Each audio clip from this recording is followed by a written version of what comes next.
colleges,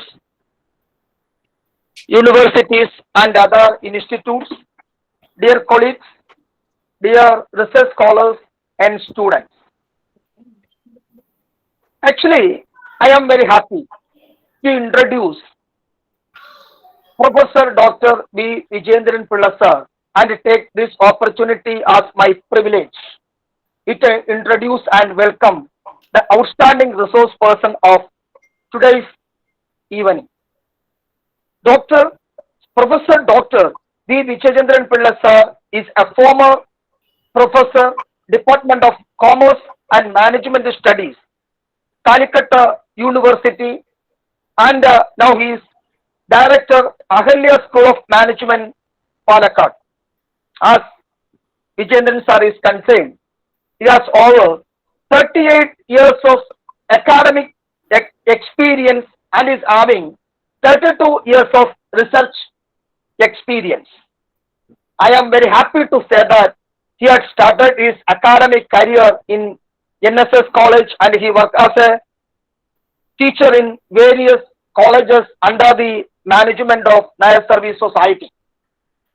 And I am happy to say that, I am very proud to say that he was my teacher when I was joined Mahatma Gandhi College in my pre-degree course, and he taught various commerce subjects in my degree level also. When I was in MCOM course, he is transferred to VTM NSS College. From my pre-degree course to my BCom course, he taught various commerce subjects and he is one of my role model also. As we know that Professor Dr. V. Vijayendran Pilla sir is a well-known professor and has performed several positions in various universities, institutes, etc., etc. Few of them are, he is a former professor head, Department of Commerce and Management, Calicut University. He is a former dean, Faculty of Commerce, Mahatma Gandhi University.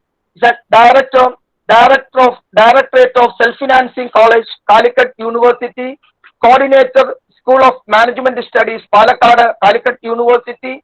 Member, Advisory Committee, UGC, HRDC, Calicut University, and so on. It is practically very difficult to include all his achievements in a few words or few sentences that I conclude his positions.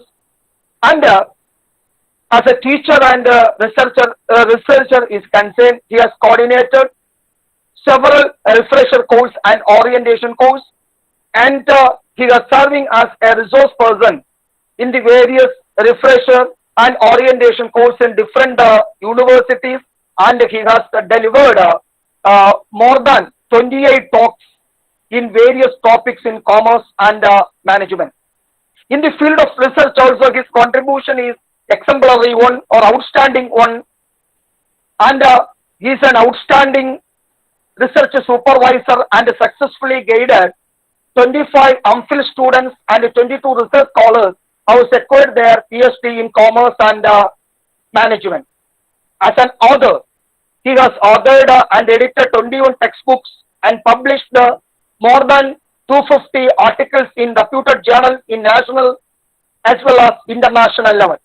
He organized as an organizer, he organized the 18 national and international seminars, workshops, 9 management meets and 3 job fairs, and several and served as and act as a and he performed as a keynote speaker, resource person in various national, international seminar, symposium, conference, webinar, and more and more.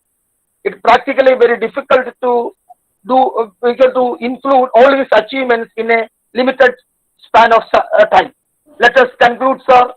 On my personal behalf and on behalf of Mahatma Gandhi College in general and Commerce Department in particular, and on behalf of all assembled this platform, sir, I extend my heartfelt welcome to you, sir, in this academic exercise. Thank you, sir. Thank you all. Thank you, Dilip. Thank you. Sir, thank you, sir. Sir, over to you, sir. Okay, thank you, thank you.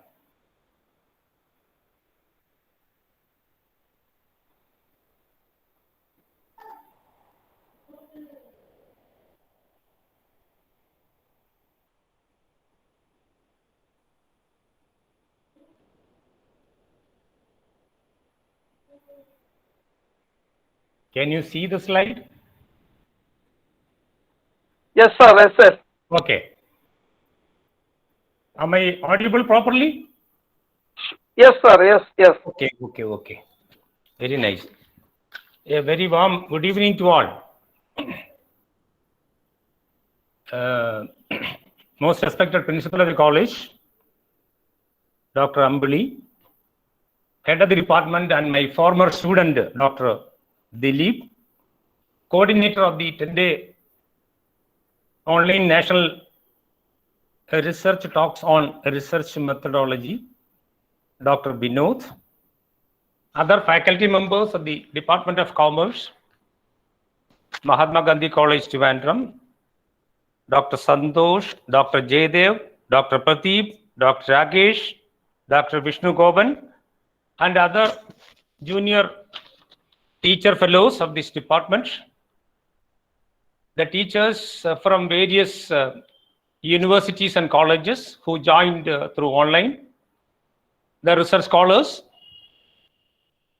the most respected professor who inaugurated this webinar, Dr. Simon Tattil, my very close friend, Dr. Chandrasekhar, and my dear friends. Really, I am very, very happy to be a part of this program because of two reasons.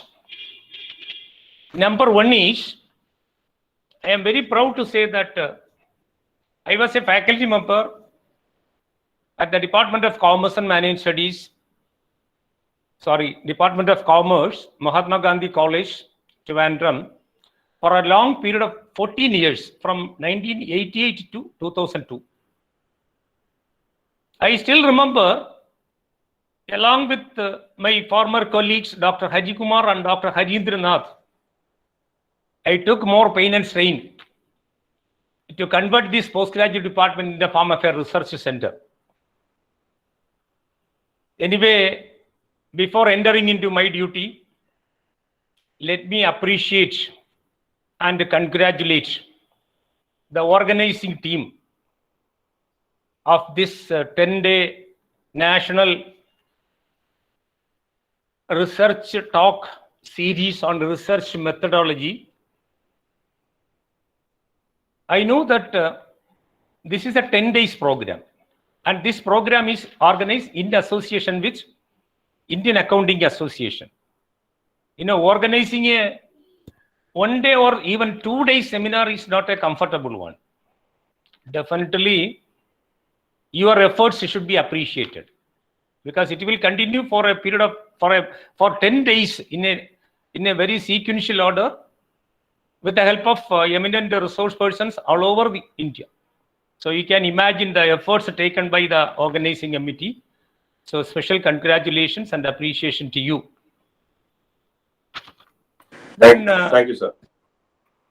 Secondly, I would like to mention that you have arranged everything in a very meticulous style.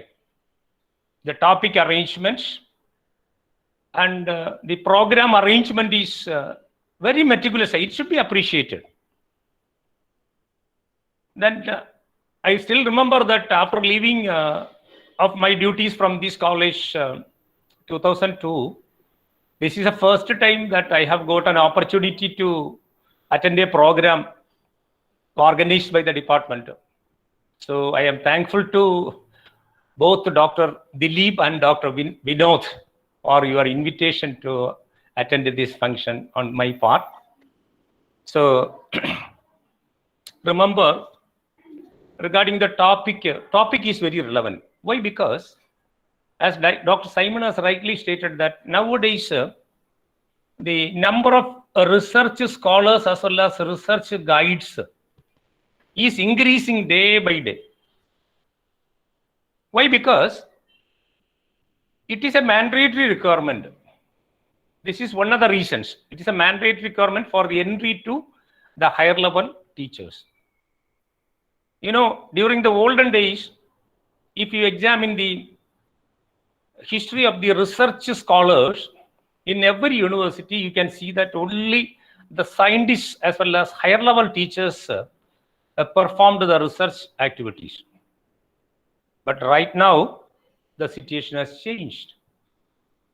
If you examine the academic records of the civil service people working in our state, you can see that most of the civil servants, whether he is an IAS officer or IPS officer or IRS officer, they are all doctorate degree holders. Similarly, you take the case of business class. Now, most of the business people are with a doctorate degree. They are performing very well. Similarly, executives, managers, all are doctorate degree holders. Why this situation has occurred? Because it is proved that doctorate degree or the research degree or research bent of knowledge is a very essential requirement for performing our duties very properly. You take the case of a policy makers, civil service people are part of the decision making. You know, we are thinking about the creativeness. Research always thinks about the creativeness. Whenever a new problem or an existing problem, we think about how to solve the problem in a very creatively. Our solution should be very creative one. We are adopting very apt methodology. So you can say that research is very essential for every person.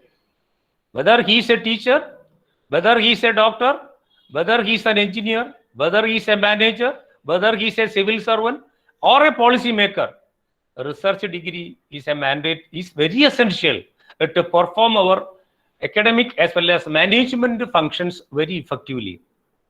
That is why the number of research scholars has increased very tremendously. You can see many MLAs are holding the degrees of Doctor of Philosophy because of these reasons. Then regarding the topic, sometimes you may think about why we discuss about the research ethics. Is it a topic suitable for discussing for a 1 hour or a 2 hours time? Surely it is comfortable topic. You know, we learn ethics basically from our family. A small child normally learns ethics from his parents, his elder brothers and sisters. Similarly, when the child joins in a school, the teacher will teach some ethics. Then after completing our education, when we joined in an organization, surely we will learn some ethics from that organization. Why we think about these ethics? Is it necessary to adhere these ethics to perform our duties very properly?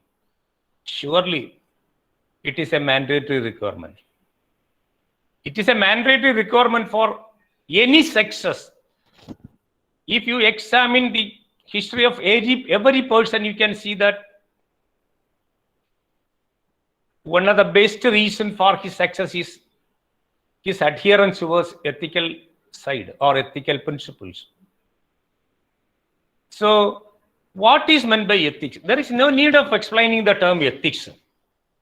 Simply some principles, some moral values that everyone have to adhere in order to succeed. In addition to that, the ethics teach us which one is right, which one is wrong. Surely, from the ethics, you will be able to learn which one is right, which one is wrong. It is concerned with certain norms or standard of behavior. and which guide the people how to behave in the society. Definitely, these values will help us to determine only the right thing to do. Even though ethical values may vary from person to person or from place to place, but ethical values will help us to select only the right things. So we should have a clarity which one is right, which one is wrong. Only by understanding the ethical principles, a person can select the right thing to do. So that is the need for ethics. You coming into the research ethics. Now research scholars are doing research under the supervision of a research guide. Whenever you join for research purpose, surely your teacher, that your guide will guide you how to proceed the research work with proper ethics, values. Because the guide will explain till the completion of your research work, you should conduct the research work only by adhering some ethical norms. Then what are research ethics? Research ethics are nothing other than we have to learn which one is acceptable, which one is not acceptable while doing the research work.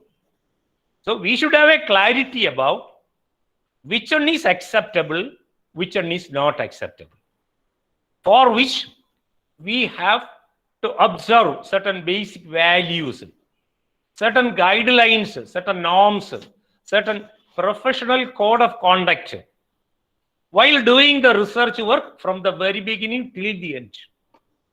Everybody knows research activity involves a lot of stages. From the time of selecting the topic till the submission of the thesis, it involves a lot of stages. In every stage, you have to adhere, you have to observe, you have to follow certain norms, certain basic values, certain guidelines. Otherwise, you cannot produce a quality outcome through the research work. So, research ethics are nothing other than the moral values or the professional code of conduct during the various stages of research work, from the time of selecting a topic, similarly from at the time of data collection, at the time of analysis, at the time of reporting the result of the research work. The researcher is supposed to follow certain norms, certain ethics, certain values, certain guidelines. Then only he will be able to contribute a new or a creative outcome. Let us see why research ethics are important. Out of my experience, I have developed certain points. This you cannot see in textbooks because all of these points I have developed out of my experience as a research scholar as well as a research guide for a long period of time. The research class or the research course, there is a guru-shishya relationship. The guru, the guide is considered as the guru, and the scholar is considered as the shishya. Definitely, there should be a guru-shishya relationship. Why that guru-shishya relationship is essential? Surely, if there is a very good guru-shishya relationship, the teacher will be very ethical. Teacher will guide the student ethically. Likewise, the scholar will follow the values, ethics as suggested by the guide. So what will happen? Definitely that improve the quality of research.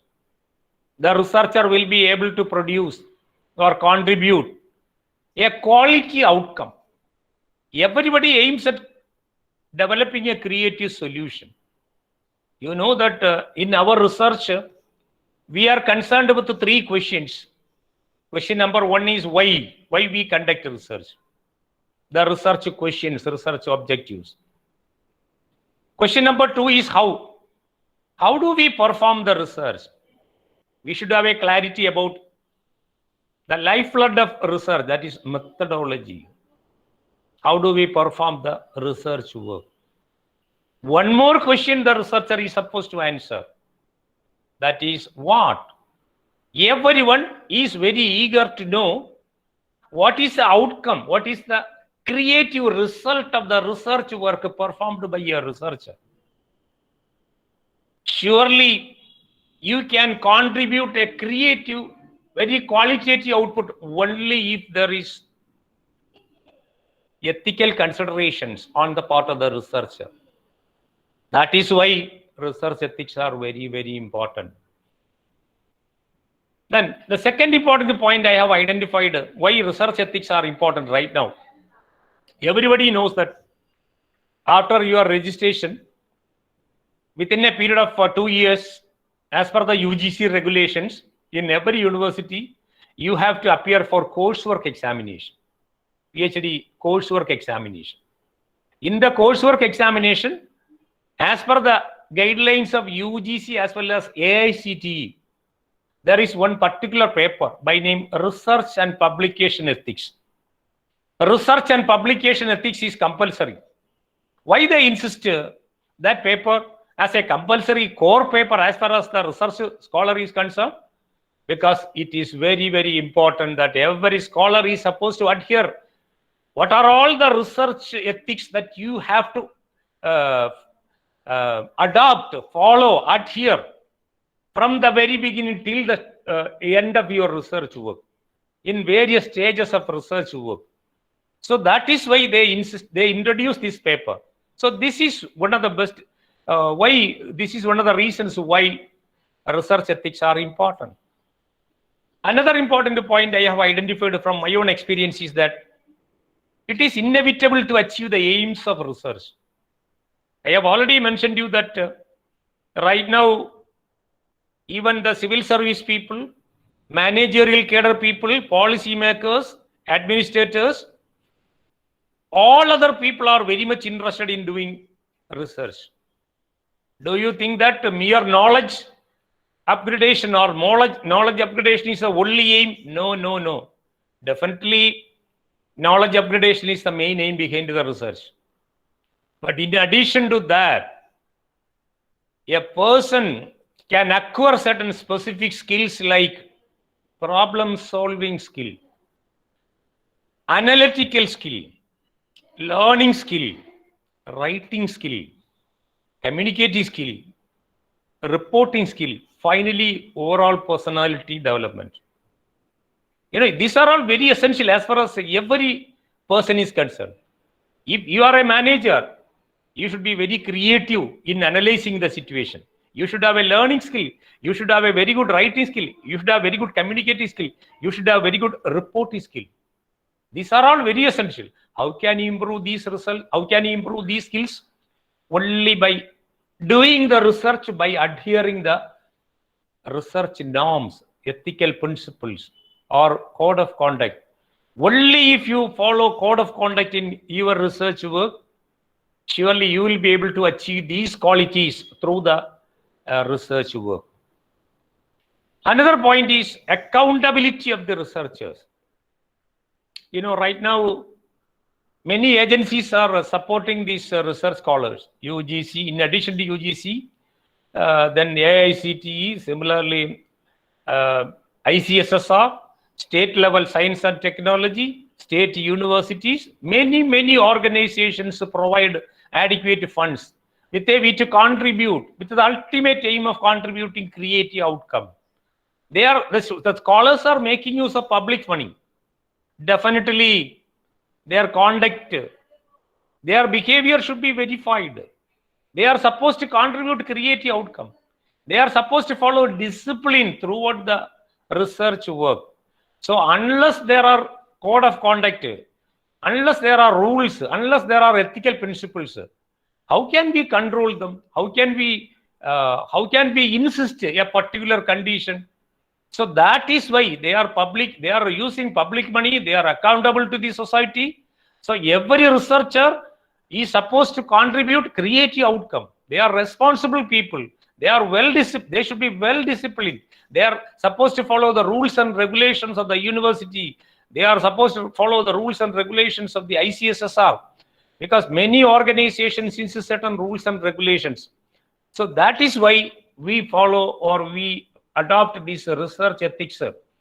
Then next point is research ethics helps to contribute innovative outcomes. If you want to contribute creative outcome, surely that is possible only if you follow some ethics. If you are unethical, how can you contribute to research outcome in a very creative one? It is not possible.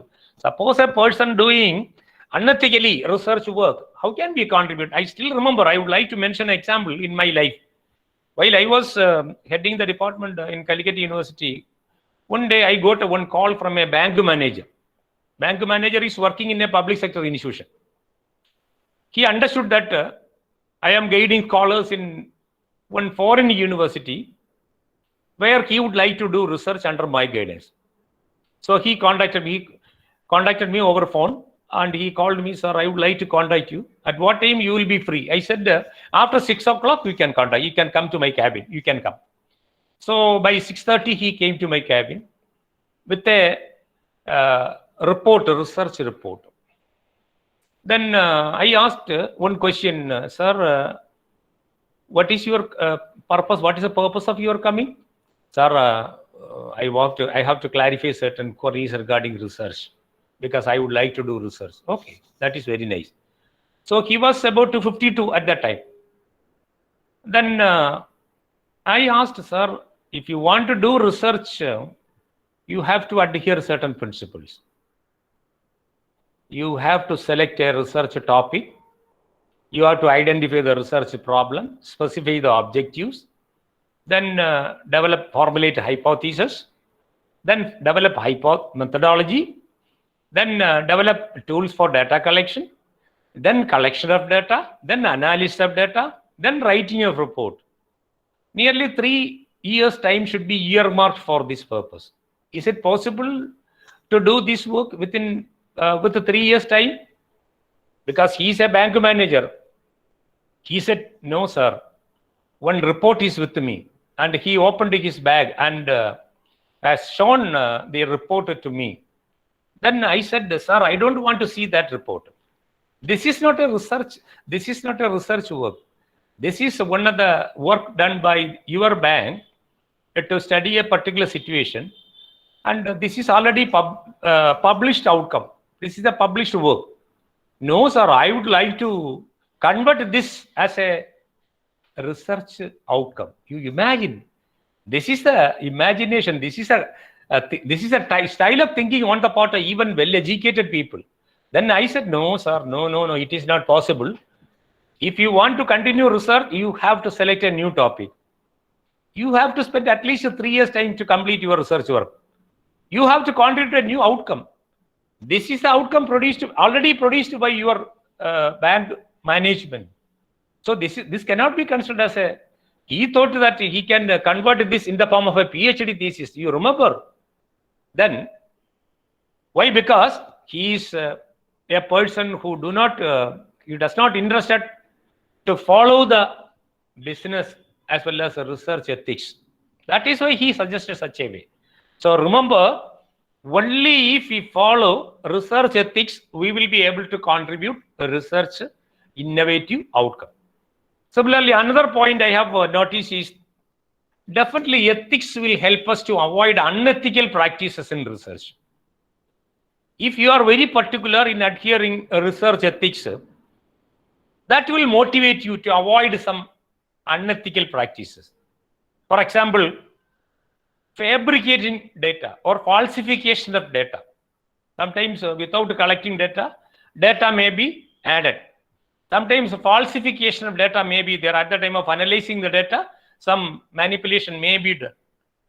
Suppose if in case you are very ethical, you are highly very particular in following these rules and regulations, surely you will never do any unethical practices. So If you do any unethical practice in your research work, how can you contribute to a creative outcome? The result will be unethical one. So definitely, ethical practices will motivate you in avoiding these unethical practices in research. Then finally, ethics are very essential in collaborative work.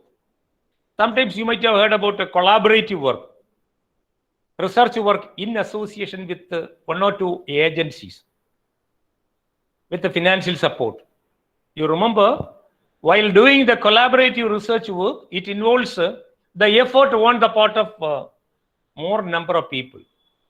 Unless there are some ethics, unless there are discipline, unless there are established rules and regulations, how can we perform the research activity on the part of different persons in an ethical style? It is possible only if there are established rules and regulations on the part of the institution or agencies who involve collaborative work. So if 3 people or more people are involved in collaborative work, definitely each and every one is supposed to follow the research ethics. Then only he can contribute a creative outcome. So these are all the points which I developed for substantiating the reason why research ethics are important. Next, see what are the basic ethical principles in research. While doing the research work, especially in social science, we are supposed to follow some ethical principles. The first principle that every research scholar has to adhere is get permission of the head of the institution. You know, in the case of social science research, you have to collect data from many institutions like banks, insurance companies, or other financial service institutions, or government sector institutions, private sector institutions, corporate sector institutions, etc.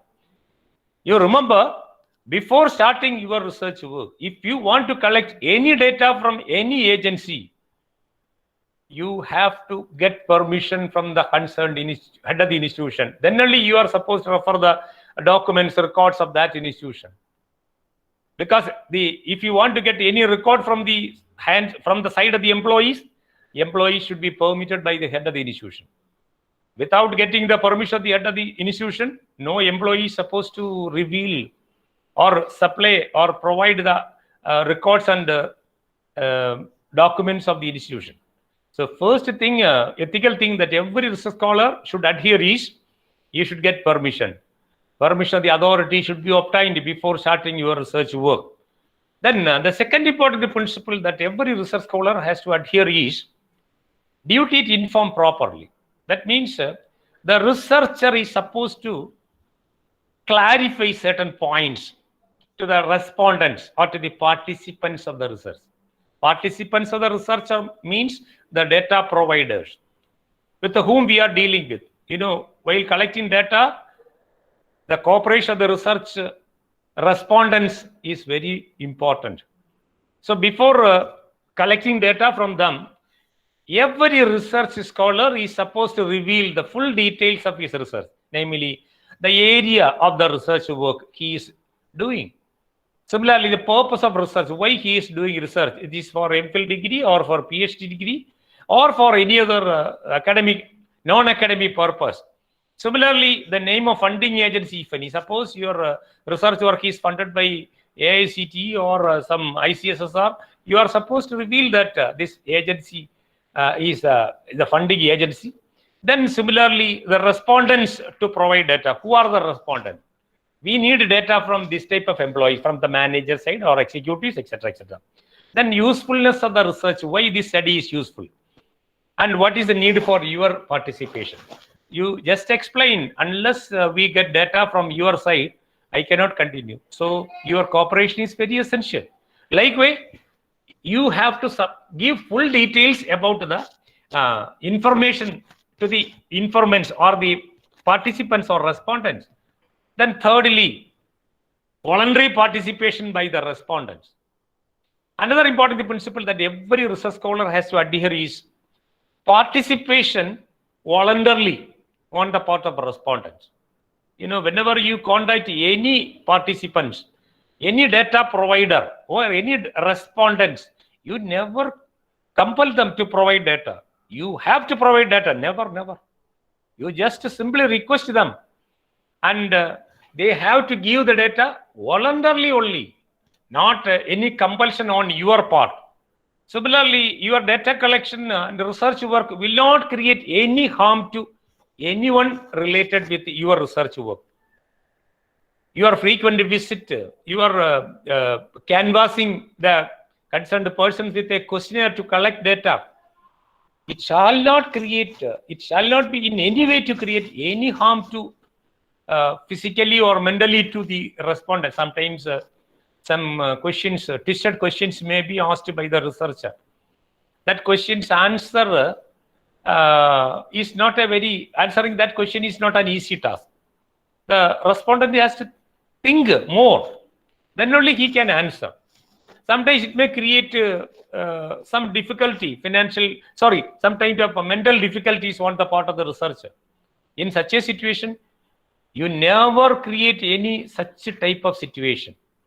The question should be manageable to answer.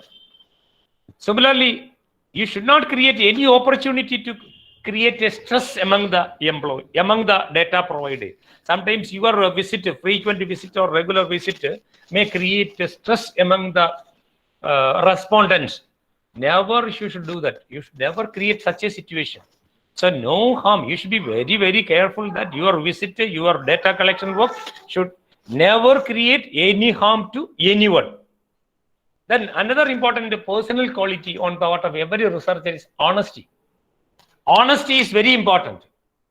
Honesty means you always strive for honesty in all the dealings. You should strive for honesty in all the dealings. You should collect data very honestly. You should report the methods and procedures very honestly. Don't cheat the respondents. You never cheat your respondents or colleagues or funding agencies or even the public. So you should be very honest in every respect in conducting your research work. That is another important point. Just a minute. Very sorry. Just a minute.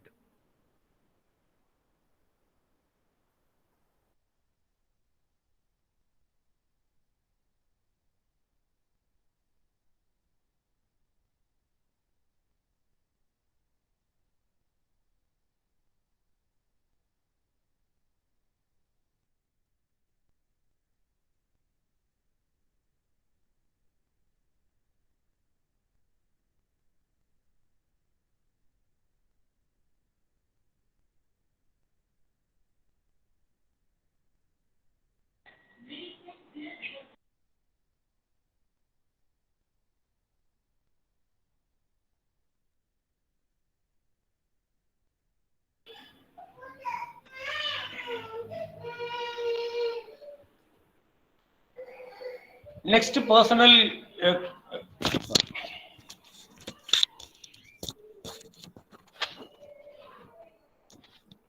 Next, personal quality, ethical quality on the part of every researcher is integrity and quality. Integrity. I hope that I need not explain every points because these are only personal.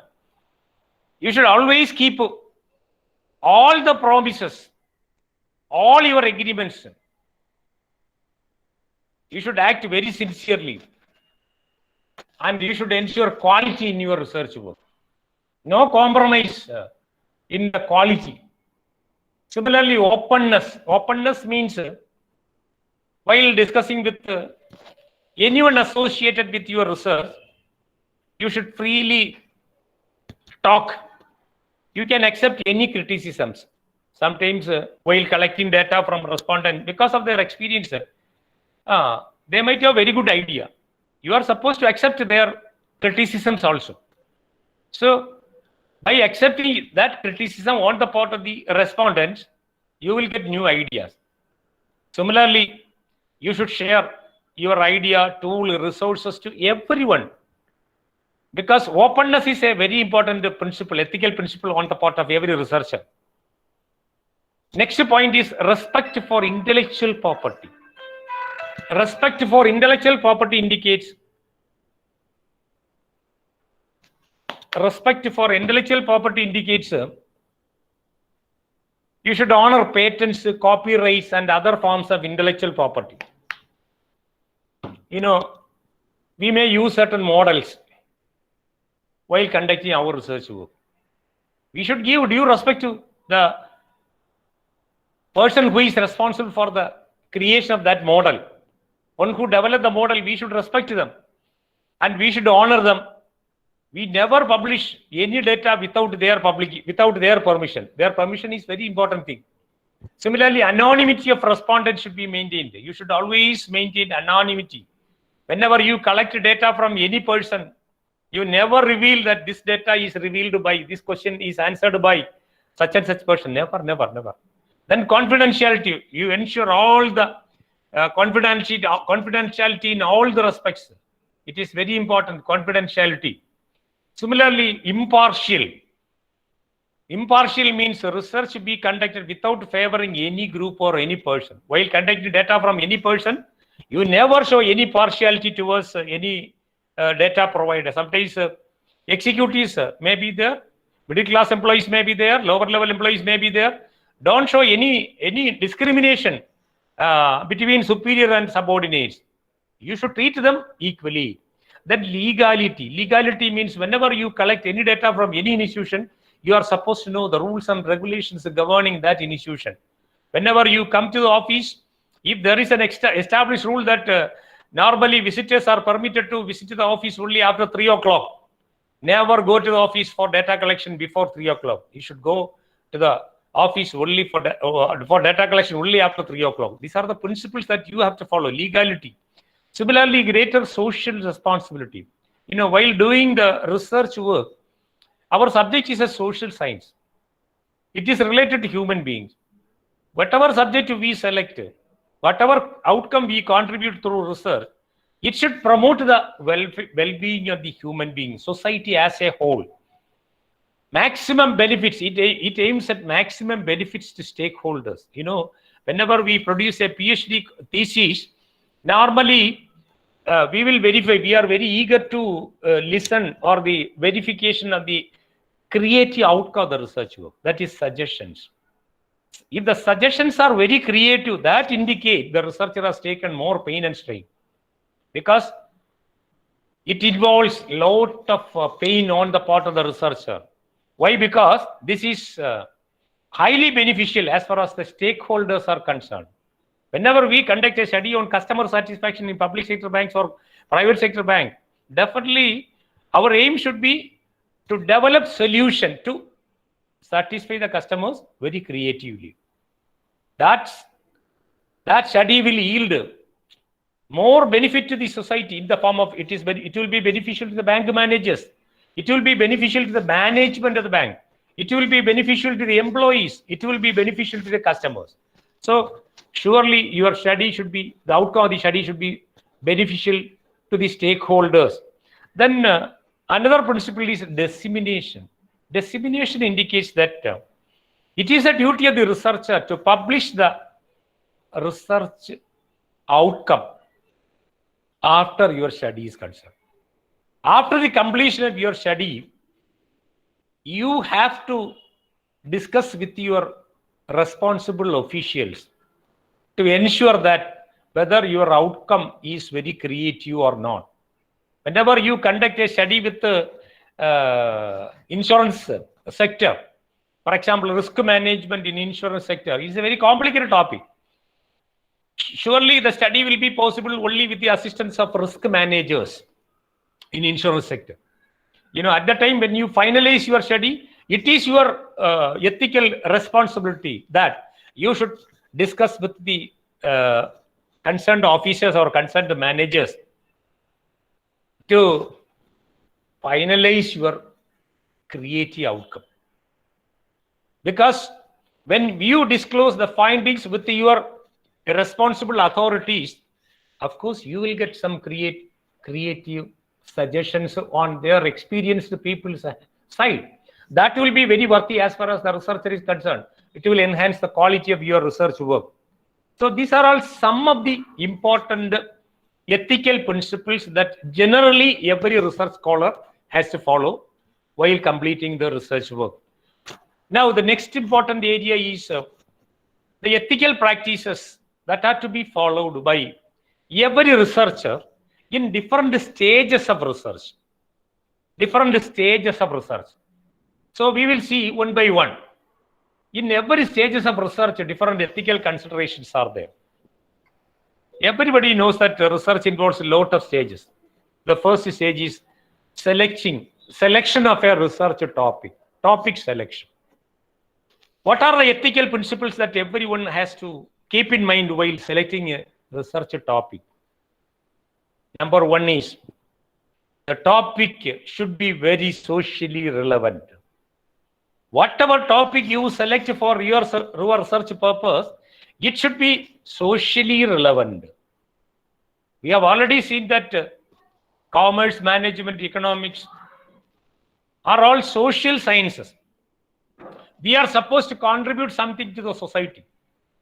Our outcome should be beneficial to the society. So, some social relevant topic should be selected for our research purpose. Second ethical principle is that don't select the same topic you researched by others.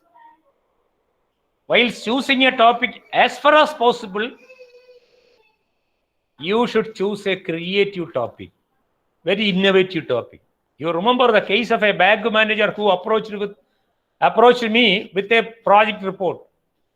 He thought that he would be able to convert this in the form of PhD, and he can use the word DR before his name, so prefix of DR before his name.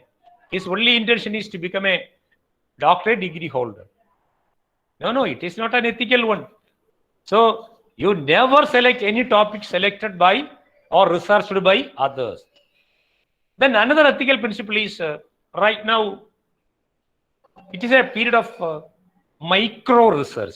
Micro research means any topic which has commercial relevance you can choose, provided it has micro in approach, or it is a micro in nature, minute in nature.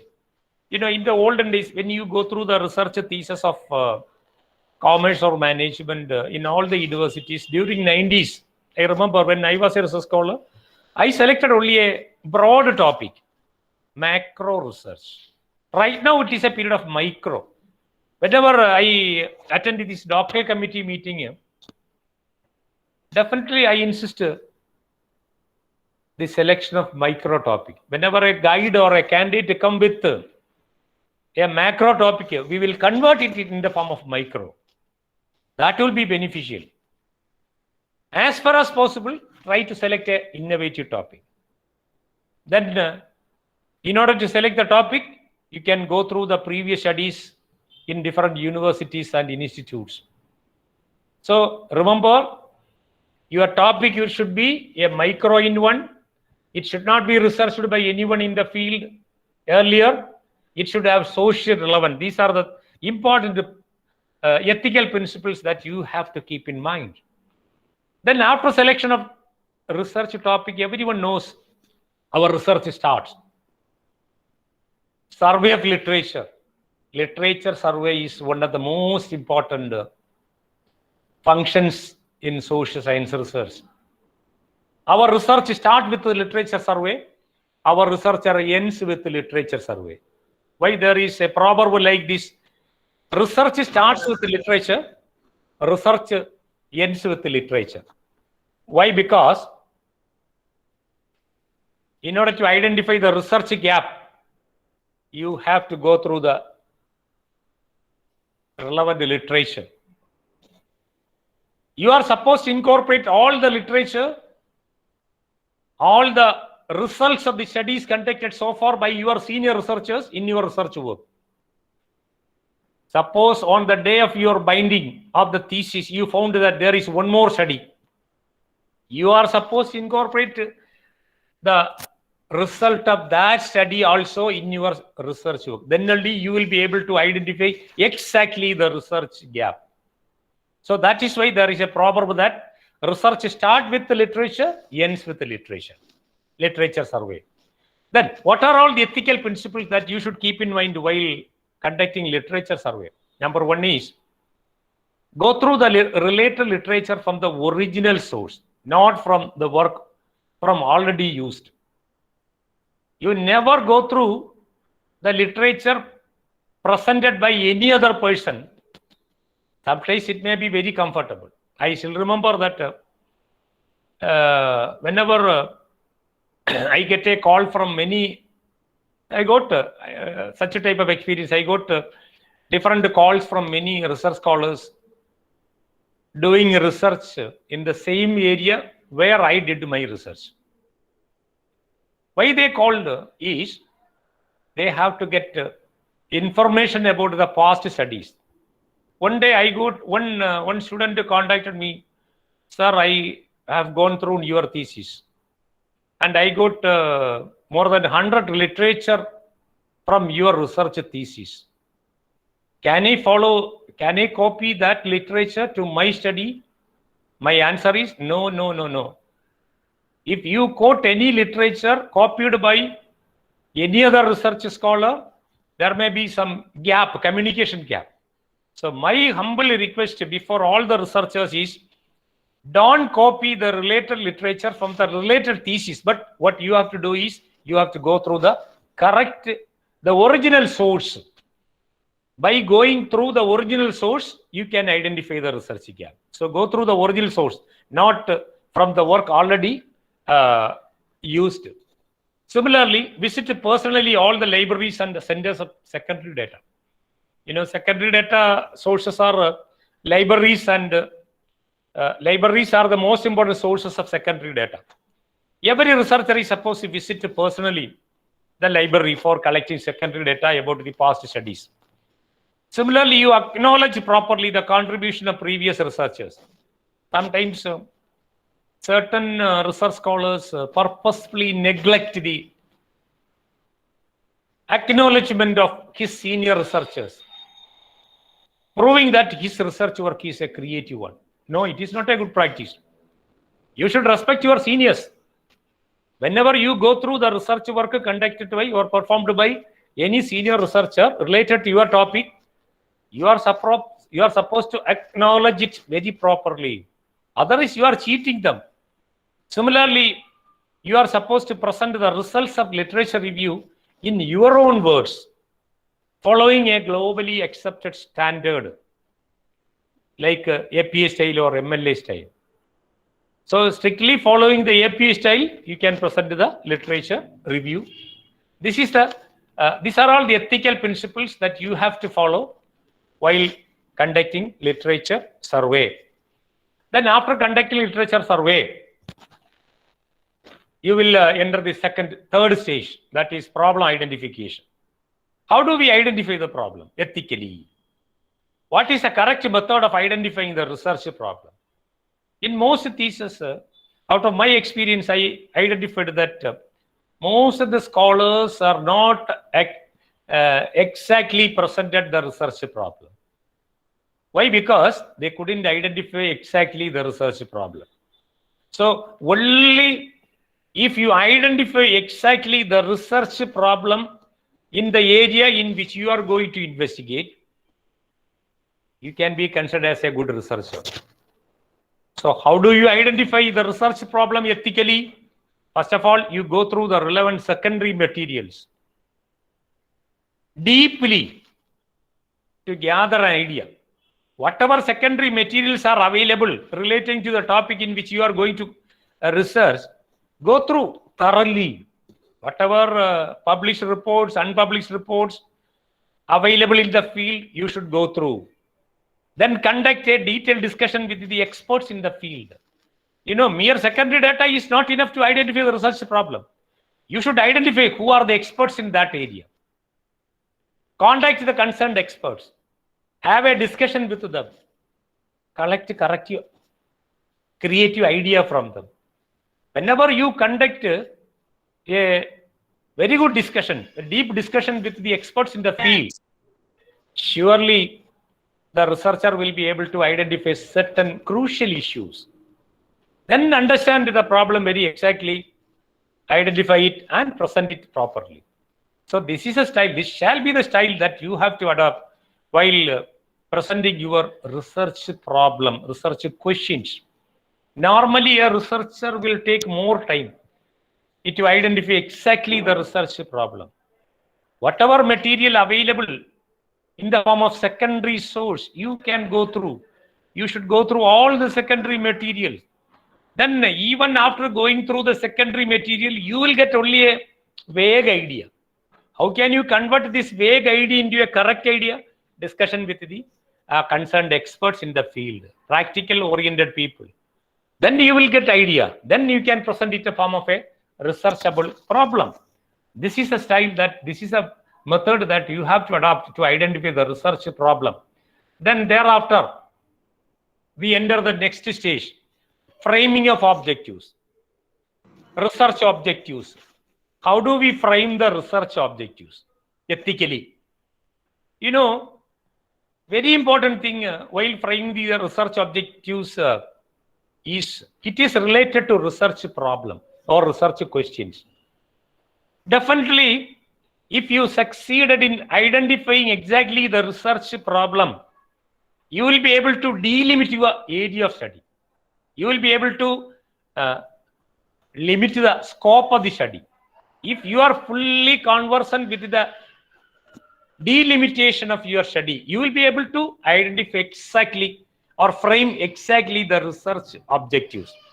While framing the objectives, a very important thing is it should be related to research questions. You never repeat any objectives fulfilled by any senior researchers. Sometimes certain theses I have seen some repetition. If you are repeating the same research objectives as performed by your senior researcher, you are not a researcher. In the researcher is an innovator, innovative contributor. Researcher always thinks about innovation. If you are not, if you are contributing repeating the contribution of others, how can you say that you are an innovator? So never repeat the objectives fulfilled by your senior researchers in your thesis. So these are the things that you have to keep in mind. Then after framing the objectives, you have to think about the formulation of hypothesis. What are the ethical principles that you should keep in mind while formulating hypothesis? Hypothesis and objectives are just like our two hands. Objectives are the research questions which the researcher wants to answer. Hypotheses are the tentative solutions or tentative answers which the researcher wants to prove. So surely, formulation of hypothesis should be done immediately after fixing your objectives. If this is objective, this will be the hypothesis. If your objective is to test whether there is any relationship between financial assistance and performance of the assisted units, you can presume that there is no significant relation between financial assistance and performance of the units. Likewise, hypothesis always should match with the objectives. One more thing that you should keep in mind is, while testing the hypothesis, you should very careful use apt statistical tools. Testing a hypothesis should be done at the time of analysis time. So while analyzing the data, in order to test a hypothesis, use apt statistical tools. These are all the ethical principles that you have to keep in mind while formulating the hypothesis. Next, definition of the terms and concepts. A research scholar frequently use certain terms. While going through the thesis or dissertation on the part of a reader may not be able to understand some technical terms. So you are supposed to define the technical terms that you are going to deal with in your research work. You remember, while defining the technical terms, you don't quote any standard definition of reputed authors. Sometimes certain students may quote the reputed authors' definition in the operational definition part. You remember the word meaning of the operational definition of the terms and concepts used in the study is the terms which is defined by the researcher himself or herself in order to explain in the research work in the same way in which he desires. It is not a copied style. So, for example, current assets. Current asset means for the purpose of study, current asset include only cash in hand and cash in bank. You don't copy the definition of R.N. Antony. One of the reputed authors of financial management, R.N. Antony has a specific definition on current asset. Don't copy such a definition while putting in your thesis. It should be in your own style. What do you mean by customer? Customer is a person who enjoyed or experienced any service from the bank only. Likewise, you have to define the term in your own style. Don't copy any definition. Only key words should be defined. So these are the ethical principles that you have to keep in mind. Next important area of research is designing the methodology. Everybody knows that methodology is the lifeblood in research work. Without knowing methodology, we may not be able to do the research work. That is why from UG classes onwards, right now, research methodology is incorporated as a core subject. I still remember when I was a research scholar, I studied methodology only at the time of doing research at PhD level. Now, I know that even at UG level, almost all the universities incorporated one research methodology paper, even the research report paper, with a way to create some knowledge on research because of the importance of that research. So methodology is very, very important. How to do research? You have to acquire a correct knowledge on the methodology. While applying the methodology, what are all the ethical considerations, ethical principles that you should keep in mind? You apply only apt methodology. That methodology is based on the nature of study, availability of data, research objectives. Sometimes certain scholars may ask, what are all the tools that you applied in your research work? Sometimes a student may say that I applied fact analysis, ANOVA, t-test, z-test, like that. The other candidate may say, I have applied some other advanced technologies, advanced tools. No, you remember why we apply a particular tool? It is only for fulfilling our objectives. It is based on the data availability. So you cannot compare the statistical tool used by one researcher with that of others. So you remember, you just think about what type of methodology that is applicable to your study. It is based on your objectives. It is based on your data availability. It is based on your nature of study. That is the method by which you adopt it to conduct or to perform your study. Similarly, in the methodology, what you have to do, you have to determine the best sources of data. You have to determine whether secondary data alone is enough, whether secondary data alone is enough for my study. Is it necessary to collect primary data? That depends on the purpose of your research work. Sometimes the primary data will not be available, only secondary data. In such a situation, you can proceed with the secondary data. That will not be a limitation as far as the researcher is concerned. You can depend either secondary data or primary data or both. This is what methodology suggests. Similarly, you have to adopt apt method of sampling. One of the very important limitation on the part of most of the researchers that they fail to adopt apt sampling method for the determination of the sample size. It should be very apt. You will get more questions at the time of IOC examination in case your method of sampling is not apt. So you choose the method of sampling very aptly. Sometimes the number of customers or the number of respondents may not be available exactly. In such a situation, random sampling cannot be adopted. I found a certain thesis, even when the population is not available, they adopt random. It is wrong. In such a situation, you can adopt a convenience sampling method or some purposive sampling method like that. So you remember, you should adopt apt method of sampling. Likewise, you always try to select a larger sample size and determine the sample size very scientifically. Now, we have many statistical formulas to determine the exact number of sample size.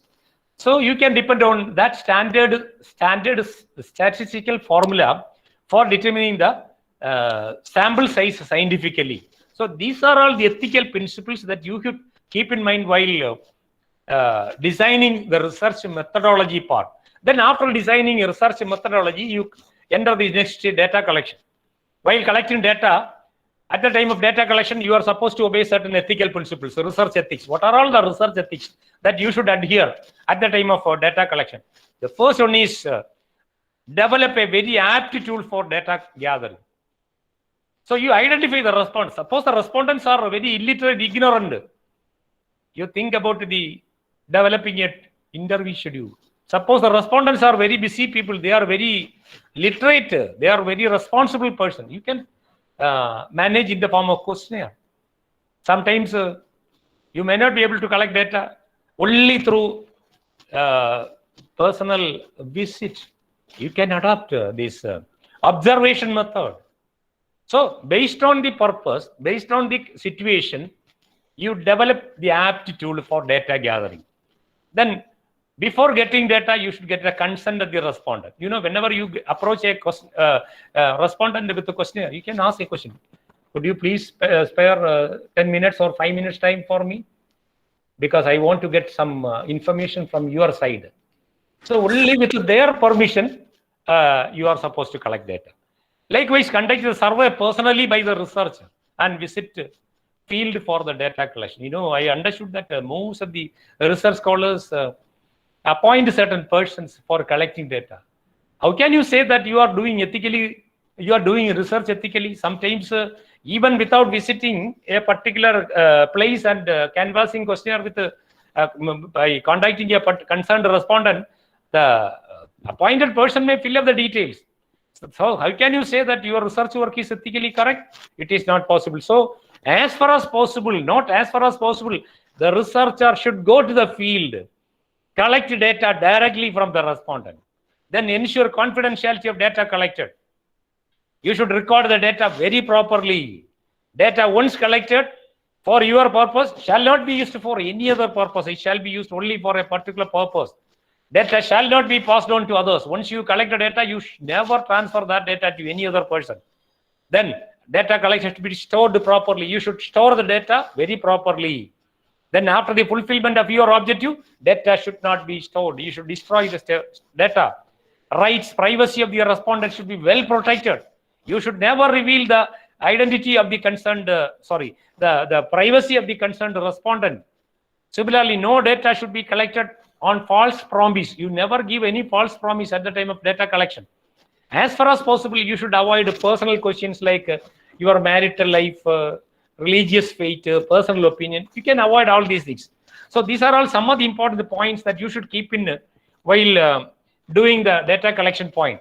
Then next, coming into the analysis, data analysis. After data collection, we will enter the stage of analysis. What are all the ethical research ethics that you should observe while analyzing the data?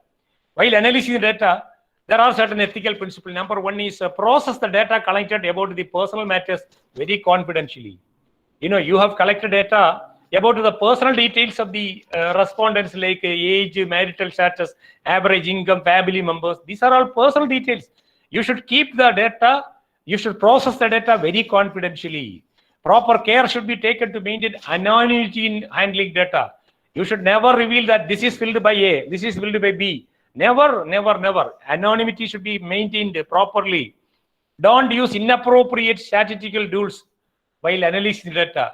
I have already mentioned to you that the statistical tool is used only for fulfilling our purpose, not for enhancing the quality of research. Sometimes the students have a wrong notion that unless we adopt advanced statistical tools, our quality of the research will not improve. No, no, no. Your quality of research will improve only if you adopt apt statistical tools. You can contact a statistician for your for application of a best statistic. You can seek the assistance of a statistician. So that is very, very important. Similarly, use correct data for analysis. No manipulation, only correct data. Don't fabricate any data at the time of analysis. Sometimes, in case you feel that you will not get the correct results, what you will do, you will manipulate. No, never, never, never. No manipulation shall be allowed at the time of data analysis. Whatever data you collected from the field, it shall be taken. It shall be used for analysis purpose.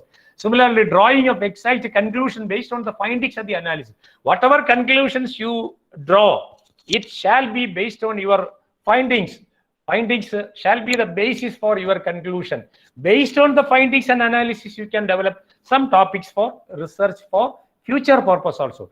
These are all the ethical principles while analyzing the data. Similarly, reporting the research results. While preparing the research dissertation or a thesis, what are all the ethical principles that every researcher has to keep in mind? First thing is, report should contain only very facts based on analysis. Whatever facts you get from the analysis alone shall be included. No other idea. Sometimes I know that while conducting biology examination, PhD open defense examination, I found that certain suggestions may be incorporated by the researcher. But that suggestion is not related to his findings and conclusion. It is wrong. It is ethically wrong. If you are ethical, your suggestion should be based on findings. Facts-based findings alone shall be recorded. Don't include any false statement for self-credit or pleasing interested persons. Sometimes certain researchers may add certain sentences for pleasing some interested parties. Never. You don't do that. It is unethical. Whatever idea you get from the analysis alone shall be incorporated. No false statement. No false statement for self-credit shall be included. Similarly, find solution of the problem very creatively, strictly based on the findings and conclusions. Whatever solution you develop, we have already seen that the research outcome is very important. While conducting research, everybody is very eager to see the research outcome. That research outcome should be strictly based on your analysis, your findings, your conclusions. Don't include any outcome of other research in your thesis. Sometimes certain research scholars may include certain suggestions already developed by earlier senior researchers. In such a situation, he is not a researcher. Ethically, he is not a researcher. You will be considered an ethical researcher only if you contribute a new outcome, you solve the problem in a new methodology, you solve the problem in a very creatively, and your suggestion should be a creative one. So develop suggestions, implications strictly based on your findings, conclusions of the analysis. So these are all the important points, ethical principles that you have to keep in mind while preparing your thesis. Similarly, one more point that you have to keep in mind in your thesis while reporting: follow good practices for citation and reference section. While preparing our thesis, sometimes we may quote certain definitions. If you acknowledge, if you quote any work, if you cite any work prepared by others, any other work of any other authors, you are supposed to acknowledge and cite it properly. You can see whenever you quote a definition of a standard author, you can say that it is quoted from a standard author. So within bracket, you can say that Mr. Matthew 213. That means it is written by Matthew. It is shown in 230, page number 230. It shall be properly shown. The details of that reference shall be shown at the end of the thesis or at the end of this chapter. Either at the end of the chapter as a reference or included under the head bibliography. So whatever details you collect regarding the any other work from any other work, in order to improve the quality of research work, your research work, you are supposed to acknowledge, you are supposed to cite it properly in the form of references, as well as in bibliography also you can show all the details. Similarly, while preparing the bibliography part, bibliography or even references, some theses you can see references. Bibliography also references. What are all the ethical principles that you should keep in mind while preparing bibliography part? Number one is only relevant references alone shall be shown. Whatever material you have referred in order to complete your research work, you can show. But it is better to present only relevant references related to your study. Similarly, be selective based on credibility.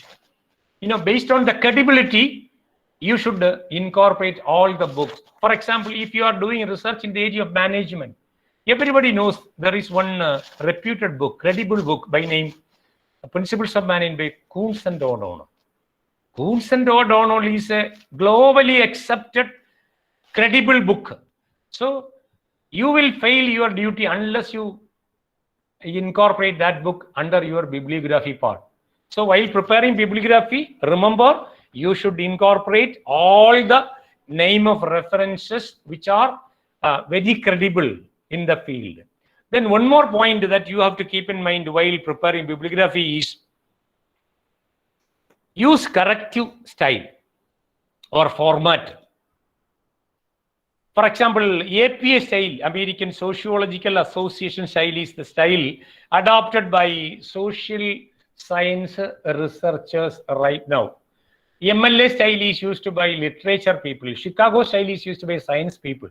So remember, commerce, management, economics, political science, students should definitely follow the norms of the APA style while preparing the research references or bibliography. That is surname of the author first, name, then year within bracket, the title of the work, then place of publication, then publication like that. In the case of journal, the title of the work, journal name, then volume number, within bracket issue number, then page number, like that you can present.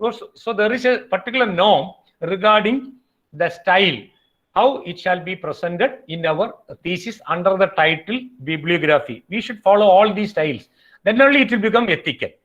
So these are all the important points that you should keep in mind while doing research work, from the time of selection of topic till the presentation of your research work.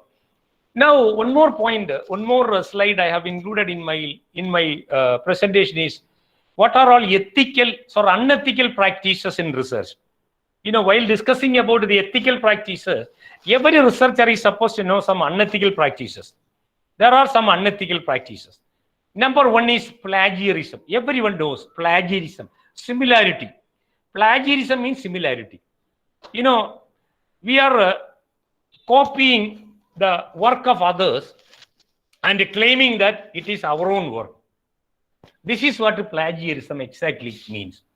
In the academic research, we are using certain terms, certain definition, certain information as a source without acknowledging, without citation. It is equivalent to cheating the work, cheating others. Cheating others means we are taking the outcome of other people and claiming that it is our own contribution. This type of style is a common thing in research field, especially after the introduction of this internet facility from 1998 onwards. I still remember when I was a research scholar, we didn't have this type of opportunity, because whenever we get any thesis, we want to refer any thesis, we should go there and go through the research thesis personally. Right now, there are many sources. Every university publishes the thesis after the award of the degree. You take the case of University of Calicut. Now, University of Calicut is very particular to publish all the PhD theses awarded so far. Similarly, Mahatma Gandhi University. In certain Shodh Ganga, like that, such websites are there.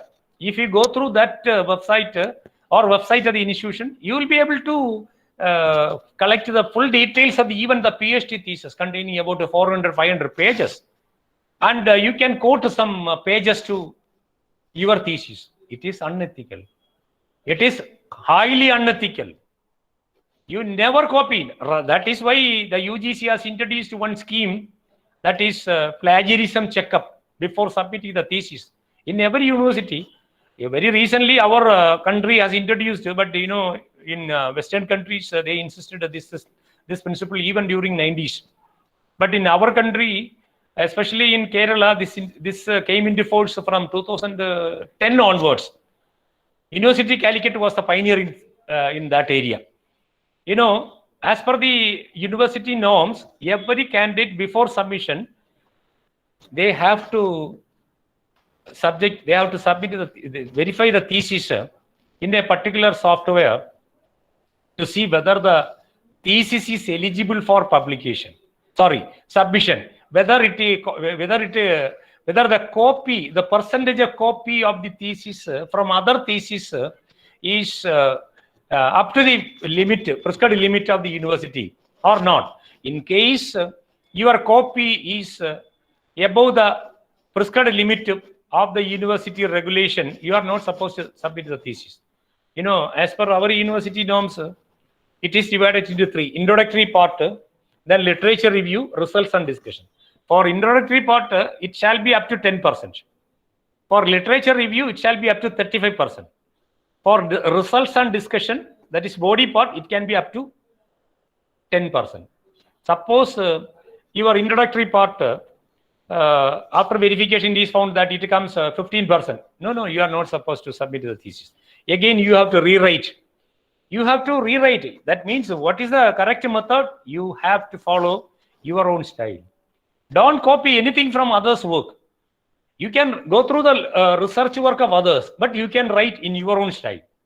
That is the only alternative method. So don't copy the research work of others. You cannot submit as per the university norms, you are not supposed to submit the thesis. You will not be allowed by the university to submit the thesis. So try your best to prepare the research work with your own sentences. That is the only remedy. Then the second important unethical practice in research is fabrication of data. Fabrication of data means without collecting data, some scholars may create data artificially. They may record the details in their questionnaire without visiting, without canvassing, or without going to the field and without collecting. They prepare, they answer all the questions of the researcher. Fabrication, it is unethical. Never do that. You just go to the field and contact the concerned respondent, you collect the data. You can collect the data only from their own perspective. Similarly, another unethical practice is falsification of data. Falsification means manipulation.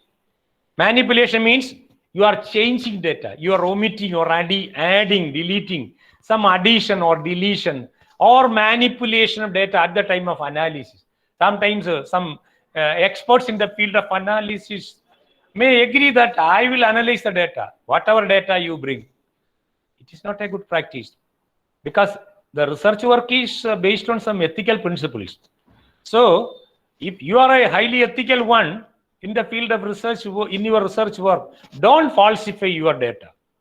You don't manipulate your data at the time of analysis. You use only the data that is supplied by your data providers. Similarly, faulty data gathering procedures, that I have already mentioned you that. Similarly, failure to keep the research records properly. Every research scholar is supposed to keep the records very properly.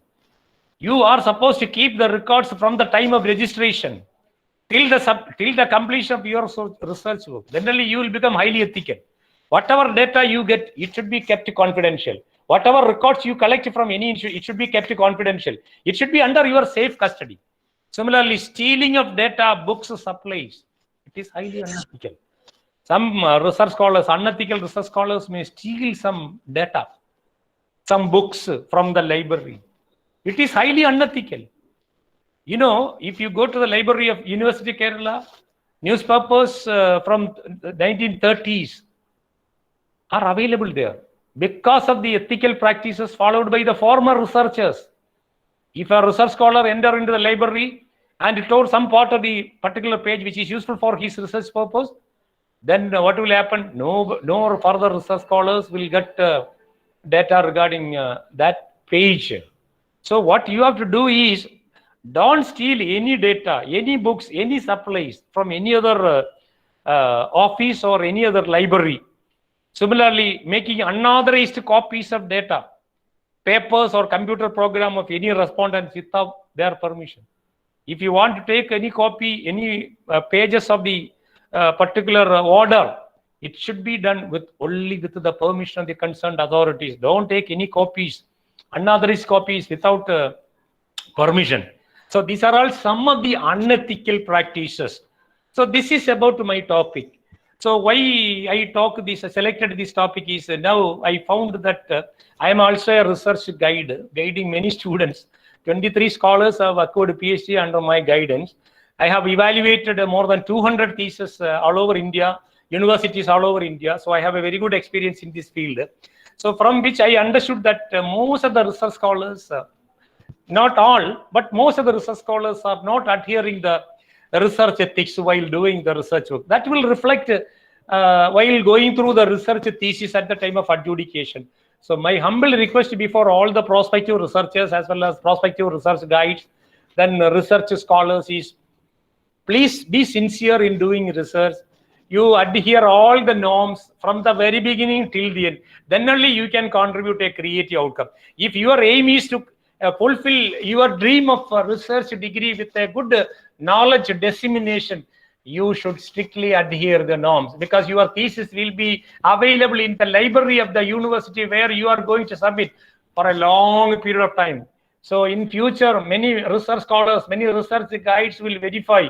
In case you are unethical, that will be detected in future by many future readers of your thesis. So please be ethical, be 100%.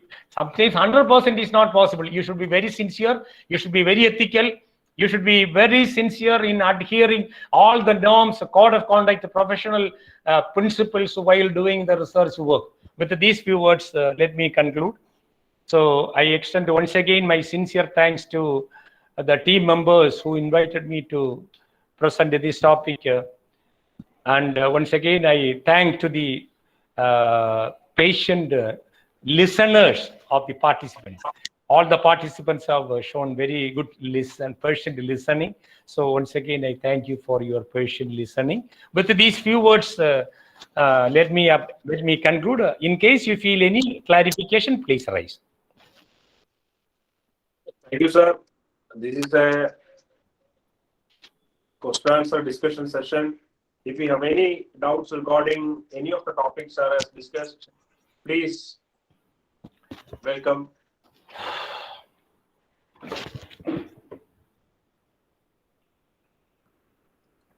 Sir, there is a question in the chat box regarding Please. the software which is using for identifying plagiarism, I think. So there is a question.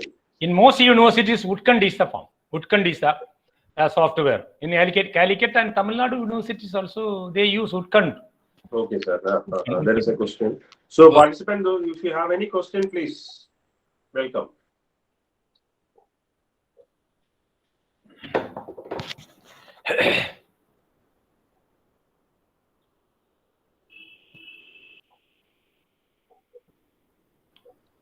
So there is a question. Can we have the PPT, please? I think that everything is recorded and it will be published through YouTube. So you can refer the YouTube. Yes. Yeah, it will be published in the YouTube. So you will get that resources from the YouTube. From the very beginning itself, it is recorded properly. Yes, sir. Only it will be available. No problem. It will be available, sir. Yes, it will be available. It will be available in the YouTube, sir. Any more queries regarding the ethical principles that everyone has to follow while doing the research work, please? Sir, good evening, sir. Good evening. Please introduce yourself. Please introduce yourself. This is Muhammad Rafi from Tamil Nadu, research scholar, sir. Please. My doubt is this, while we are writing a hypothesis, which hypothesis we need to write, sir? Either null hypothesis or directional? Which one, sir? Normally, null hypothesis. Null hypothesis alone is enough, more not enough. Why I am asking this question means, I have attended one more webinar in which that resource person is insisted on directional hypothesis. So we should not write negative hypothesis because that will not be accepted by that foreign evaluators, it seems. I will answer it properly. You can follow either null hypothesis only. You can follow the system of both null hypothesis and alternative hypothesis. You can follow directional hypothesis. All are correct in my answer. You are right, sir. In your perspectives and based on in my research, perspective, I insist every candidate to show only null hypothesis. That is, null hypothesis means that is a hypothesis which we would like to test the hypothesis testing. That is why null hypothesis alone is enough. Sir, while we are writing null hypothesis, see, we can't say the relationship in between the variables, no, sir. So if we go for directional hypothesis or alternative hypothesis, sure. Remember, while hypothesis testing, what we are doing, we are testing the hypothesis. The hypothesis, we would like to test the hypothesis is null hypothesis. That is why I insist only null hypothesis in the thesis. I strictly follow this principle while guiding my scholars. Yes, yes, sir. My university That also. may My vary from university. scholar. That may vary from guide to guide. Some guide Yes, sir. insists both null and alternative. That is why. Thank you, sir. My university is also insisting that null hypothesis only Yeah, because I have done my. that is more than enough. The reason is Thank that only null hypothesis, that is what we are going to test. That is why. Okay, any more queries? Thank you, sir. Okay, okay. Sir, Vinod, one more question is in your chat box. Can you please? Sir, there is some questions in the chat box, sir. 1 second. Please repeat. Please repeat. There is a question, sir. We are using certain tools, paraphrasing tools that will be helps to reducing plagiarism. There is a question. In my opinion, it is not a right method, because I adopted this tool in one of my candidates' case.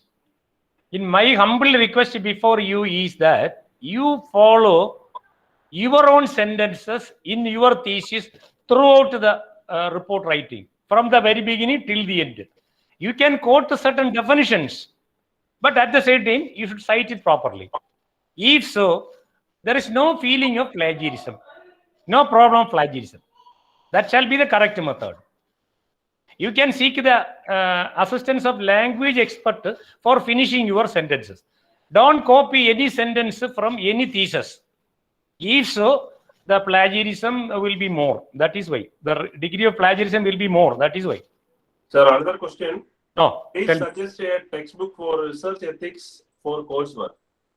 No books are available so far. That is why I have already mentioned you that I have developed this only out of my experience as a research guide. Only one page may be available in a single textbook of research methodology. Only one page. If you go through any textbook on research methodology, you will get information on research ethics only in a single page.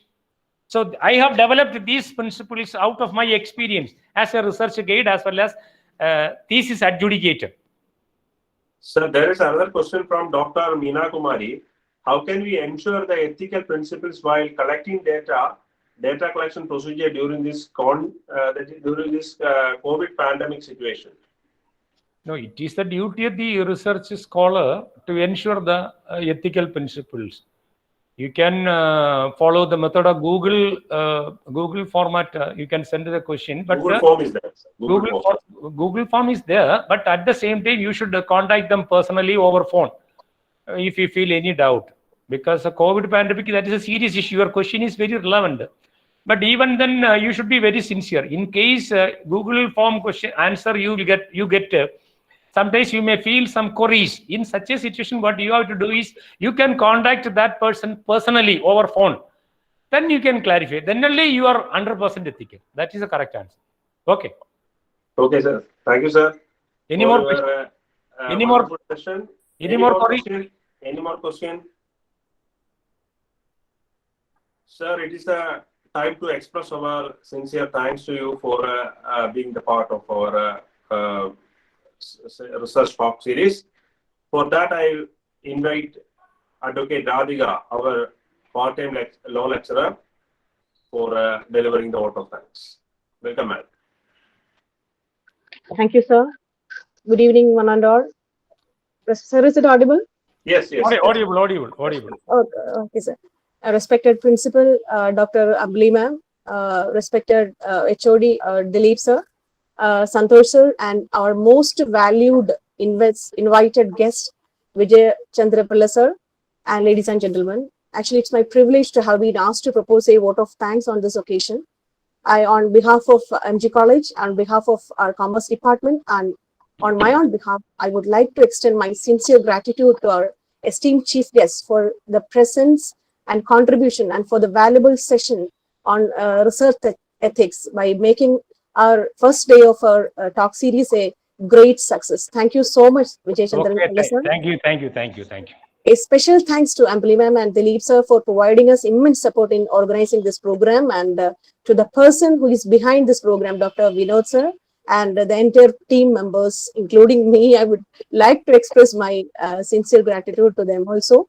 And also a special thanks to all the respected, dignified ladies and gentlemen who are present here for your active participation. Thank you so much, everyone. Thank you. Thank you all. There is one more thing. There is feedback link will be provided only at the end of the program. That is on the 10th day only.